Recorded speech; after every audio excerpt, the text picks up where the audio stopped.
dikategorikan menjadi dua. Bisa audit hukum ruang lingkup yang bersifat menyeluruh, atau ada juga yang bersifat terbatas atau hanya untuk kepentingan tertentu saja. Yang mana saja yang bentuknya adalah ruang lingkup yang menyeluruh, bisa saja seperti di dalam aspek korporasi, perizinan, ketenagakerjaan, aset-aset, janjian material, atau untuk melakukan atau melihat sengketa atau litigasi yang akan timbul atau yang sudah timbul atau yang pernah ada. Jadi ini dilakukan dalam ruang lingkup audit. Nah, kalau dalam terbatas seperti apa? Misalnya hanya dalam bidang aspek korporasi saja, atau dalam aspek perizinan saja, atau dalam aspek ketenagakerjaan saja. Nah, ruang lingkup ini juga menentukan biaya yang ditimbulkan untuk melakukan audit tersebut, dan juga akan menentukan bahan-bahan apa saja atau informasi apa saja yang dibutuhkan oleh auditor untuk melakukan audit.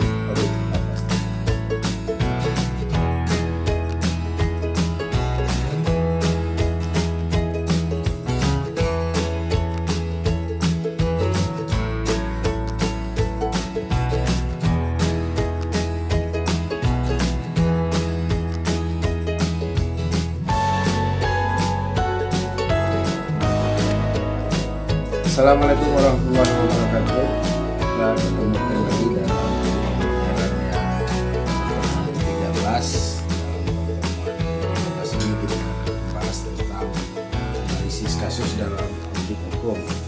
Sebelum memulai pembahasan tentang materi-materi perkuliahan kelanjutan dari materi yang telah disajikan sebelumnya, maka sebagai insan yang beragama, sebagai makhluk Allah, sudah sebaiknya kita memanjatkan segala puja dan puji kehadirat Allah Subhanahu wa taala sebagai bentuk rasa syukur kita sebagai makhluk yang diciptakan oleh Allah, karena di dalam Al-Qur'an itu juga disebutkan wa ma khalaqtul jinna wal insa illa liya'budun, dan tidak aku ciptakan jin dan manusia kecuali untuk beribadah kepadaku. Nah, sebagai bentuk refleksi dari ibadah atau rasa syukur, maka sudah sewajarnya kita mengucapkan alhamdulillahirrabbilalamin atas segala nikmat dan karunia yang telah kita nikmati selama ini, dan maupun yang akan insya Allah diberikan Allah ke depan kelaknya kepada kita.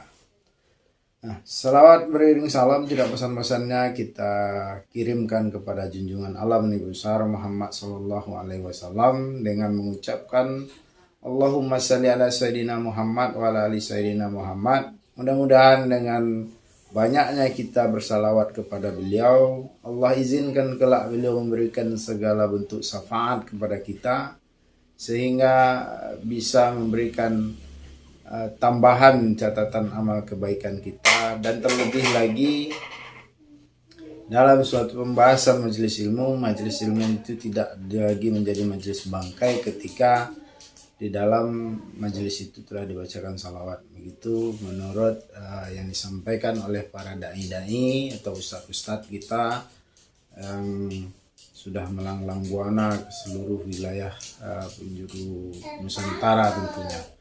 Nah,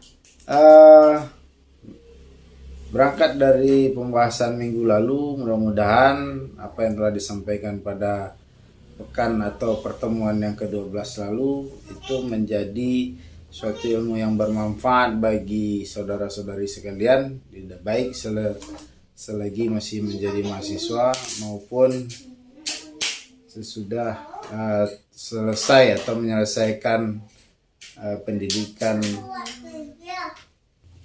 Mudah-mudahan materi-materi yang telah lalu, yang telah disampaikan bisa saudara pahami dan saudara kuasai dengan sebaik-baiknya, sehingga nanti pada saat dilaksanakan UAS atau ujian akhir semester yang insya Allah tidak akan beberapa lama lagi, karena ini sudah pertemuan ke-13, tentunya nanti materi hanya akan disajikan 2 pertemuan lagi, yaitu pada pertemuan ke-14 dan pertemuan yang ke-15.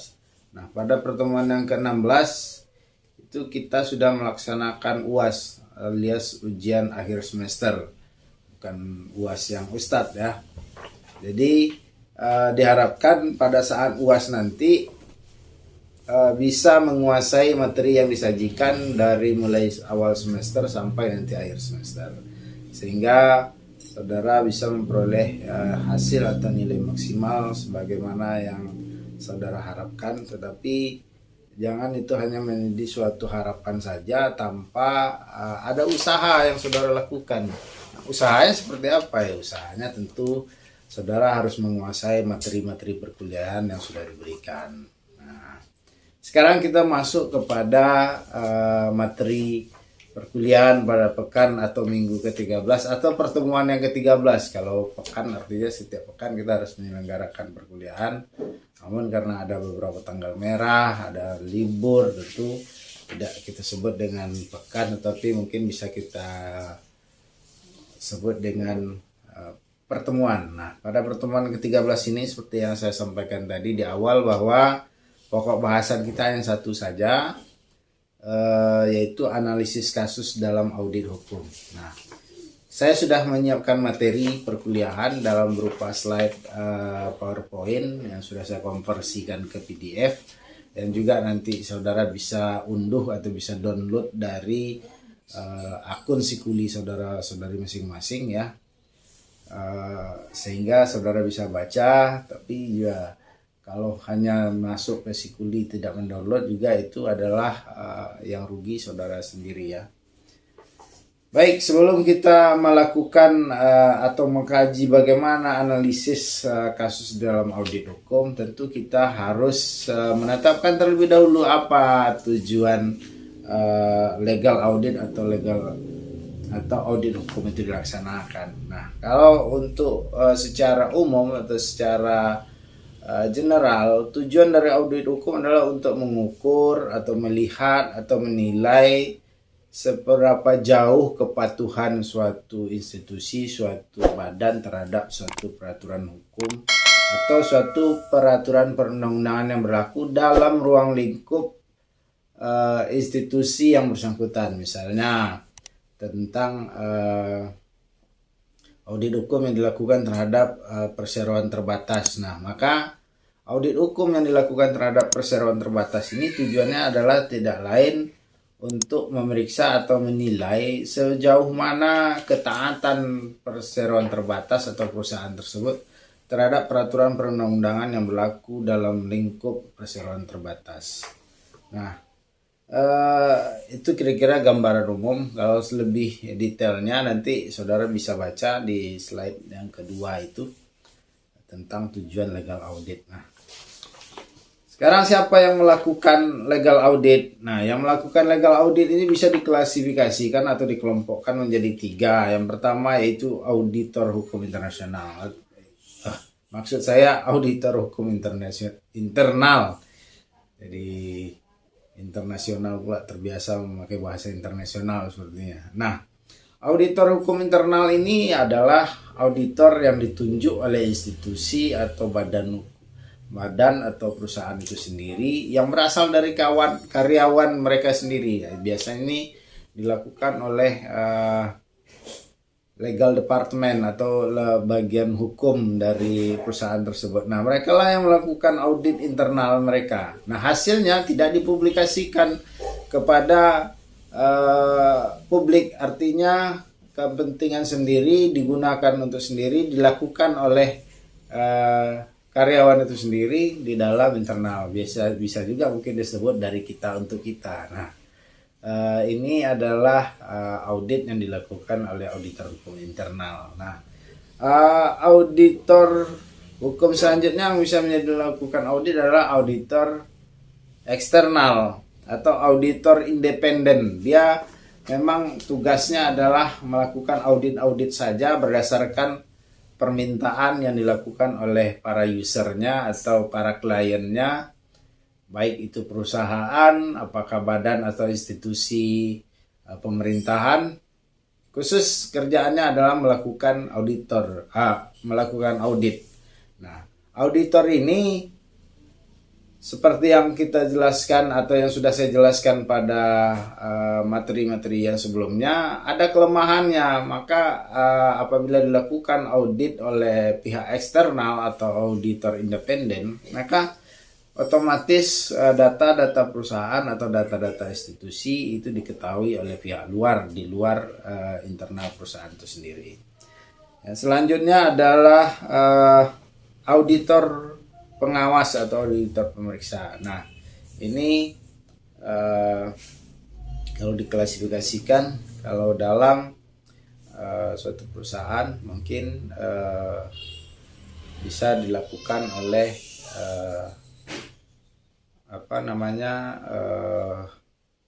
kalau perusahaan itu banyak cabang, mungkin bisa dilakukan oleh departemen yang lebih tinggi. Nah, di dalam pemerintahan ada, itu adalah disebut dengan BPK atau BPKP, itu adalah auditor pengawas atau auditor pemeriksa dalam jajaran pemerintahan. Langkah selanjutnya adalah melakukan telaah dan identifikasi tujuan penugasan audit hukum. Nah, seperti yang dijelaskan tadi, kita perlu melihat elemen kompetensinya. Selanjutnya kita bahas tentang melakukan telaah dan identifikasi tujuan hukum, tujuan penugasan audit hukum. Nah, seperti misalnya elemen kompetensi. Nah, elemen kompetensi ini adalah langkah-langkahnya: 1. Menyiapkan bahan-bahan penelaahan tujuan penugasan audit hukum. 2. Melakukan penelaahan tujuan penugasan audit hukum. Menyusun kesimpulan dari hasil penelaahan tujuan penugasan audit hukum. Nah, artinya di sini adalah saudara sebagai auditor harus menyiapkan bahan-bahan yang akan menjadi sumber atau menjadi bahan analisa atau menjadi untuk telaah hasil atau untuk tujuan penugasan audit hukumnya bisa dilihat dari bahan-bahan tersebut. Nah, selanjutnya melakukan penelaahan dari tujuan penugasan audit hukum. Nah, nanti seorang auditor dengan bahan-bahan yang diberikan kepada auditor tersebut atau data-data, informasi atau bukti audit, ini bisa menentukan tujuan audit hukumnya digunakan untuk apa. Nah, walaupun dalam perjanjian kerja antara user dengan auditor itu sebenarnya juga sudah bisa diidentifikasi atau juga sudah bisa dilakukan analisa tujuan audit hukum ini dilakukan untuk kepentingan apa gitu. Nah, terus juga ada klasifikasi tujuan penugasan. Nah, nanti bisa dilihat dari persyaratan-persyaratannya, dari kebutuhannya, terus dari evaluasinya seperti apa. Selanjutnya kita beranjak kepada ruang lingkup audit hukum. Nah, ruang lingkup audit hukum ini bisa dikategorikan menjadi 2. Bisa audit hukum ruang lingkup yang bersifat menyeluruh, atau ada juga yang bersifat terbatas atau hanya untuk kepentingan tertentu saja. Yang mana saja yang bentuknya adalah ruang lingkup yang menyeluruh, bisa saja seperti di dalam aspek korporasi, perizinan, ketenagakerjaan, aset-aset, perjanjian material, atau untuk melakukan atau melihat sengketa atau litigasi yang akan timbul atau yang sudah timbul atau yang pernah ada. Jadi ini dilakukan dalam ruang lingkup audit menyeluruh. Nah, kalau dalam terbatas seperti apa? Misalnya hanya dalam bidang aspek korporasi saja, atau dalam aspek perizinan saja, atau dalam aspek ketenagakerjaan saja. Nah, ruang lingkup ini juga menentukan biaya yang ditimbulkan untuk melakukan audit tersebut, dan juga akan menentukan bahan-bahan apa saja atau informasi apa saja yang dibutuhkan oleh auditor untuk melakukan audit terbatas tersebut. Selanjutnya mengumpulkan peraturan perundang-undangan sesuai dengan tujuan penugasan audit. Nah, seperti kita ambil contoh dalam ruang lingkup audit terbatas atau katakanlah mengacu atau audit terbatas tentang aspek perizinan. Nah, tentu harus dikumpulkan peraturan perundang-undangan yang terkait dengan masalah-masalah perizinan. Apakah masalah izin usaha atau izin tempat usaha, terus masalah perizinan HO misalnya, dan lain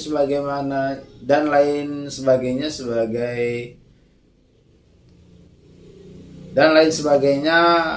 perizinan-perizinan yang harus dipenuhi yang terkait dengan usaha yang dilakukan. Setelah peraturan perundang-undangan tersebut dikumpulkan, divalidasi dulu sebelum melakukan audit. Maksud dan tujuan dari validasi di sini adalah untuk melihat apakah memang peraturan yang dikumpulkan itu benar-benar secara urgensinya terkait dengan audit yang akan dilakukan, dan juga apakah peraturan perundang-undangan itu masih berlaku atau tidak, apakah peraturan perundang-undangan itu ada yang lebih tinggi atau tidak. Nah, ini dilakukan dalam kerangka untuk memvalidasi peraturan perundang-undangan yang telah dikumpulkan tersebut. Nah, selanjutnya adalah melakukan klasifikasi. Nah, misalnya peraturan perundang-undangan yang terkait tentang pembukaan lahan sawit misalnya. Nah, tentu ada klasifikasi yang bisa dikelompokkan dalam hal perizinan. Misalnya untuk perizinan dengan luasan kebun 5.000 hektar persegi, itu izinnya dikeluarkan oleh siapa? Di atas 5.000 izinnya dikeluarkan siapa? Nah, ini kan ada klasifikasi atau kelompok-kelompok perizinan terkait pembukaan lahan sawit. Nah, ini yang dilakukan oleh auditor. Selanjutnya menentukan materi audit hukum. Nah, untuk menentukan materi audit hukum ini harus dilihat dari dua aspek. Yang pertama, tujuan penugasan audit hukum. Yang kedua adalah peraturan perundang-undangan yang terkait. Nah, hasilnya inilah nanti yang akan menjadi materi audit hukum dan peraturan-peraturan yang telah ditentukan, yang telah ada diterbitkan berkaitan dengan audit yang akan dilaksanakan.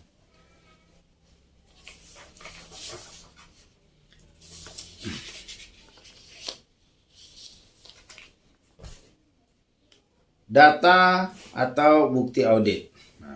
Data atau bukti audit ini didefinisikan semua informasi yang digunakan oleh auditor untuk menentukan apakah informasi yang diaudit telah disajikan sesuai dengan kriteria yang telah ditentukan atau ditetapkan. Nah, informasi memiliki pengaruh terhadap keputusan auditor. Nah, hal ini jelas kenapa dikatakan seperti itu, karena tentunya auditor hukum atau legal auditor dalam pengambilan kesimpulan harus didukung dengan data-data atau informasi-informasi yang sudah tidak diragukan lagi kebenarannya. Artinya sudah divalidasi, sudah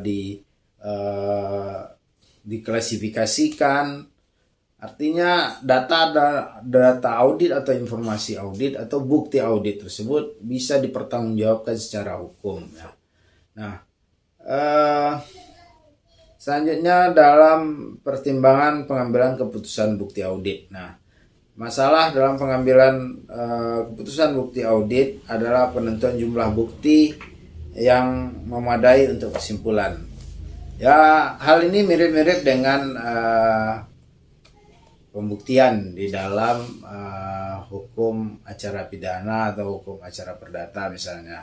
Kalau dalam pengambilan keputusan di dalam hukum acara pidana atau di dalam acara perdata itu kan ditentukan bahwa hakim dalam mengambil keputusan minimal harus ditunjang 2 alat bukti yang cukup, dan ditambah dengan keyakinan hakim sehingga dia bisa memutuskan suatu perkara tersebut sesuai dengan apa yang telah dia periksa sebelumnya dari bukti-bukti, dari saksi-saksi. Nah, berkaitan dengan audit hukum atau legal audit, auditor dapat mengambil analisa atau mengambil keputusan atau membuat opini atau menghasilkan kesimpulan dari audit yang dilakukan itu tidak dibatasi barang bukti yang ada berapa gitu, tapi tergantung kepada keyakinan para si auditor untuk menelaah bukti-bukti yang ada, mengumpulkan bukti-bukti yang ada, dan selanjutnya melakukan analisa sehingga menghasilkan suatu kesimpulan yang bisa dipertanggungjawabkan secara hukum tentunya. Keputusan auditor dalam pengumpulan bukti dapat dibagi antara lain satu atau prosedur audit yang akan digunakan, yang kedua berapa jumlah bukti yang diuji dengan prosedur tersebut, mana yang akan dipilih sebagai permulaan audit, artinya di mana audit tersebut dilakukan untuk pertama kalinya, pada bagian apa, terus kapan akan melakukan prosedur audit. Nah, ini segala sesuatunya ditentukan oleh auditor ya.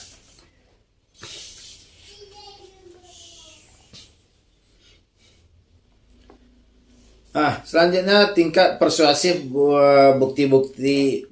Selanjutnya tingkat persuasif bukti audit.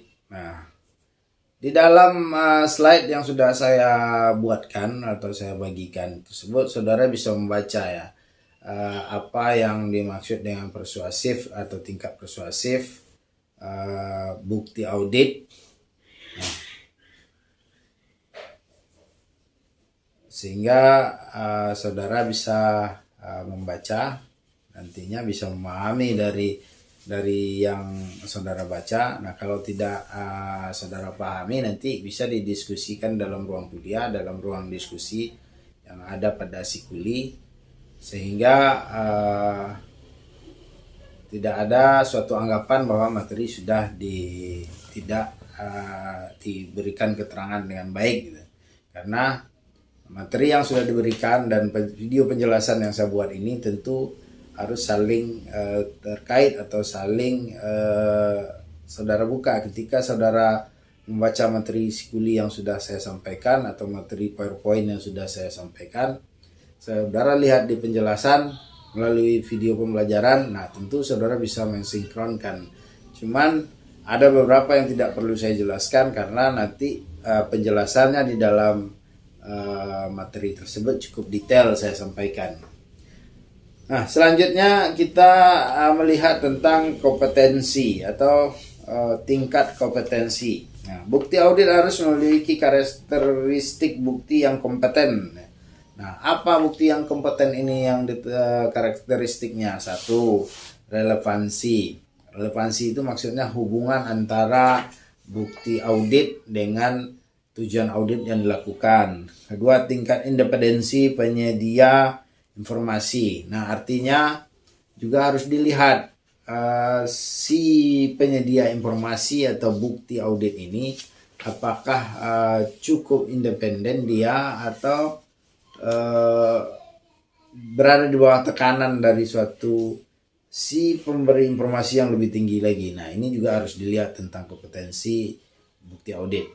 Yang ketiga, tingkat efektivitas pengendalian internal dari auditan. Nah, maksudnya adalah untuk melihat efektivitas pengendaliannya seperti apa dari user atau dari klien yang saudara lakukan audit tersebut. Nah, pengetahuan langsung dari auditor. Nah, ini bisa juga menjadi suatu bukti kompetensi untuk melakukan atau untuk dijadikan sebagai bukti audit. Nah, yang kelima ada kualifikasi dari penyedia informasi.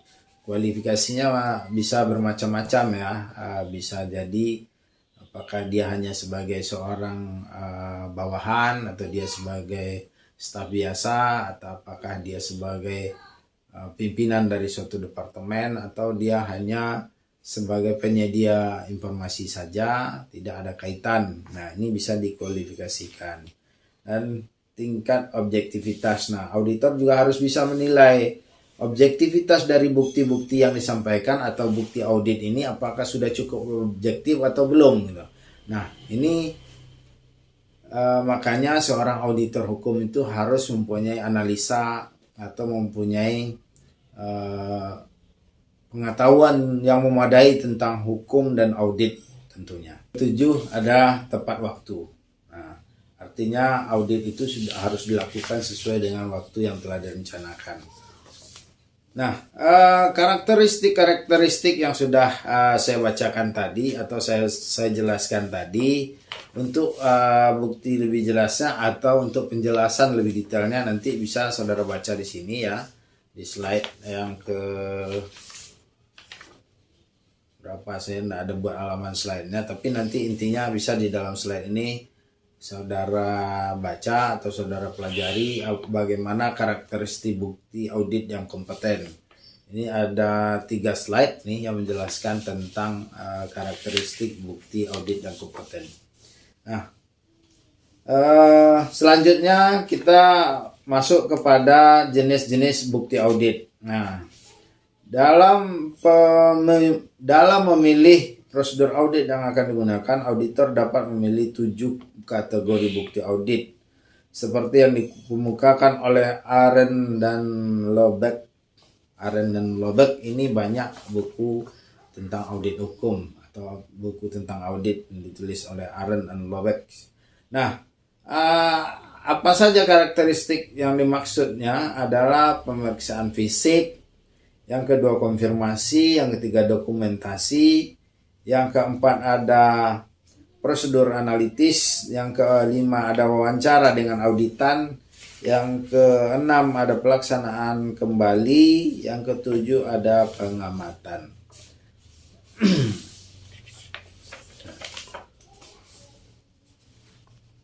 Selanjutnya kita akan bahas tentang materi audit hukum menyeluruh. Contoh, ini sebagai contoh ada materi hukum tentang aspek korporasi. Nah, yang akan dijadikan sebagai bahan analisanya adalah peraturan perundang-undangan pasal 7 atau secara menyeluruh dalam undang-undang tentang perseroan terbatas.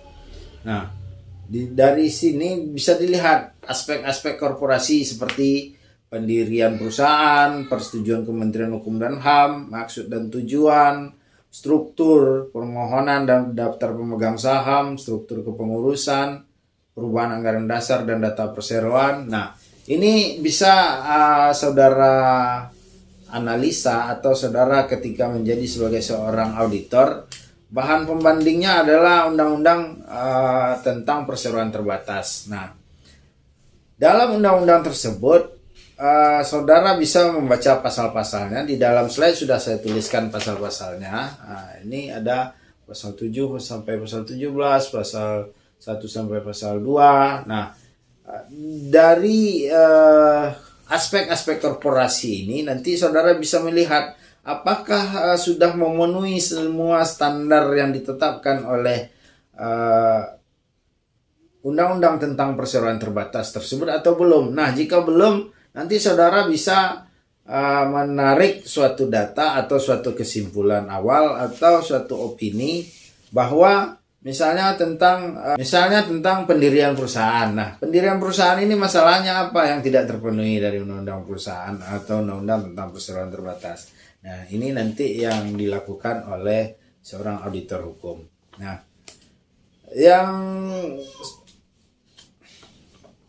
selanjutnya tentang aspek perizinan. Nah, aspek-aspek perizinan ini seperti apa? Misalnya, surat keterangan domisili perusahaan, surat izin usaha perdagangan, NPWP, izin-izin Badan Koordinasi Penanaman Modal misalnya, atau tanda daftar perusahaan. Nah, juga pembandingnya atau untuk menentukan hal ini sudah cukup atau belum, tentu harus ada rule of the game-nya. Rule of the game tentang perizinan ini apa saja. Nah, inilah yang harus di awal itu ditentukan sebagai bahan-bahan atau materi audit yang akan dijadikan untuk sebagai suatu analisa atau bahan pembanding di dalam melakukan audit hukum.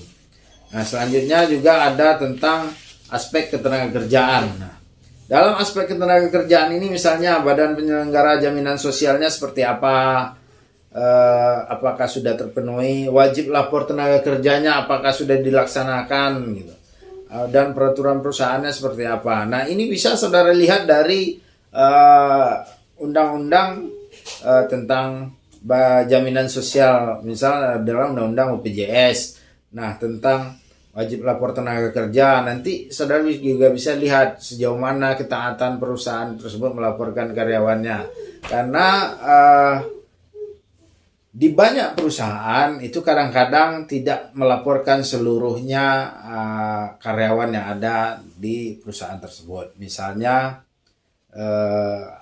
jumlah karyawan yang terdaftar di perusahaan itu ada 700 atau 1000 orang. Nah, nanti yang dilaporkan mungkin sekitar 800 atau 700 yang dilaporkan, tergantung kepada jumlah dan juga tergantung kepada itikat baik dari yang punya perusahaan atau si perusahaan itu sendiri untuk melaporkan atau memberikan data-data tentang karyawannya kepada dinas-dinas terkait. Nah, tentang aset-aset, nah misalnya asetnya ada apa saja, barang bergeraknya ada apa, barang tidak bergeraknya ada berapa. Nah, itu nanti juga harus ada bahan analisa yang saudara jadikan sebagai suatu acuan. Nah, tentang perjanjian material, nah perjanjian ini apakah sudah terpenuhi pasal 1338 KUH Perdata, apakah juga sudah memenuhi syarat sahnya perjanjian sebagaimana diatur dalam 1320 KUH Perdata, atau BW Burgerlijk Wetboek, yang mana hukum ini adalah masih hukum warisan kolonial Belanda ya. Nah, ini nanti akan saudara lihat apakah selaku auditor hukum, apakah perjanjian yang ada di perusahaan tersebut sudah memenuhi aspek-aspek kebebasan berkontrak, syarat sahnya suatu perjanjian, apakah ini sudah terpenuhi atau belum. Nah, untuk itu saudara tentu harus mengetahui apa-apa yang disyaratkan di dalam syarat sahnya suatu perjanjian atau azas kebebasan berkontrak itu seperti apa. Saudara tentu harus memahami tentang hal itu. Selanjutnya ada aspek litigasi atau sengketa. Nah, sengketanya terjadi tentang apa misalnya. Nah, sudah berapa kali perusahaan tersebut mengalami sengketa atau perkara di dalam dunia bisnis yang digelutinya. Nah, ini juga akan menjadi suatu kesimpulan atau menjadi opini dari si auditor dalam laporan audit yang akan dibuatnya.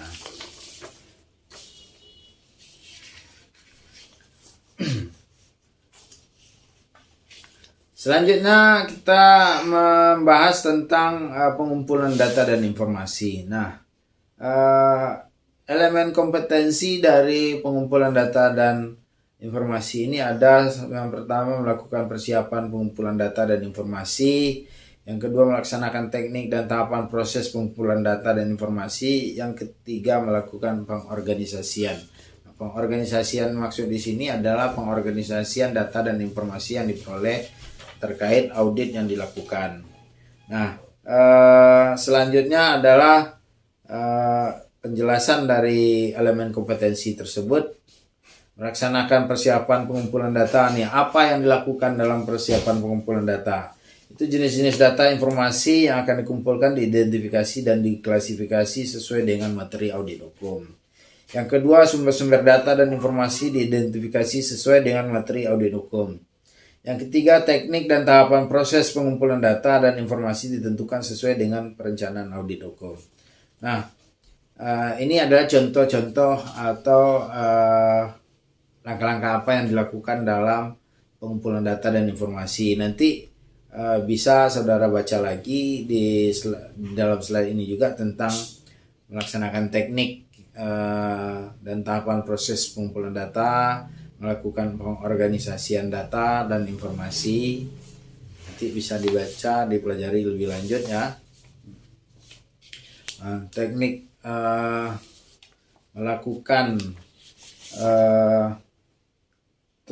melaksanakan atau melaksanakan teknik dan tahapan proses pengumpulan data dan informasi. Nanti bisa saudara baca pada slide yang ke-21.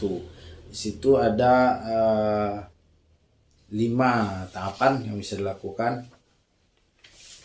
Selanjutnya kita membahas tentang analisa terhadap data dan informasi. Nah, sesuai dengan pokok pembahasan kita, analisa atau analisis hukum atau analisis kasus terhadap dalam audit hukum. Nah, dari langkah-langkah yang saudara lakukan tersebut atau yang sudah saya jelaskan tadi, ada langkah selanjutnya, itu melakukan analisis terhadap data dan informasi.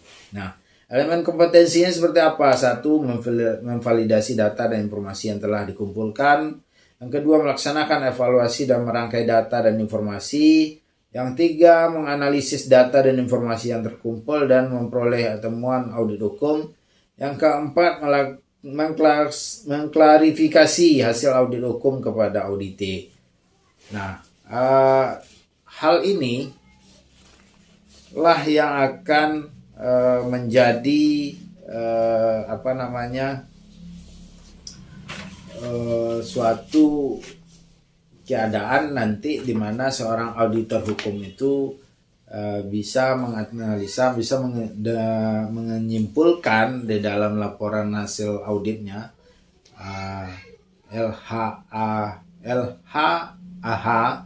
atau laporan hasil audit hukum. Nah, si auditor hukum ini nanti bisa menarik kesimpulan bahwa di perusahaan ini sedang ada masalah. Masalahnya tentang apa? Tergantung daripada tujuan materi audit yang dilaksanakan tadi. Nah, ini ada langkah-langkah selanjutnya, nanti bisa saudara baca sendiri. Yang penting nanti adalah bagaimana saudara bisa memahami tentang apa yang saya sampaikan dalam video pembelajaran ini, sehingga bisa menambah khazanah ilmu pengetahuan saudara, bisa menjadi suatu ilmu yang bermanfaat bagi saudara di dalam menjalani profesi, apakah menjadi seorang auditor hukum atau menjadi seorang user. Ketika saudara menjadi seorang user, saudara sudah bisa memahami apa langkah-langkah yang akan dilakukan oleh seorang auditor hukum, apakah sesuai dengan ketentuan secara umum yang terjadi atau yang bisa diterima oleh banyak pihak dalam hal-hal melakukan audit hukum. Ketika saudara bekerja sebagai atau menjadi seorang auditor, saudara sudah tentunya bisa memahami langkah-langkah apa yang akan saudara lakukan. Demikian penjelasan atau pemaparan materi pada pertemuan yang ke-13 ini. Lebih dan kurang, mohon maaf atas segala kekurangan. Wassalamualaikum warahmatullahi wabarakatuh.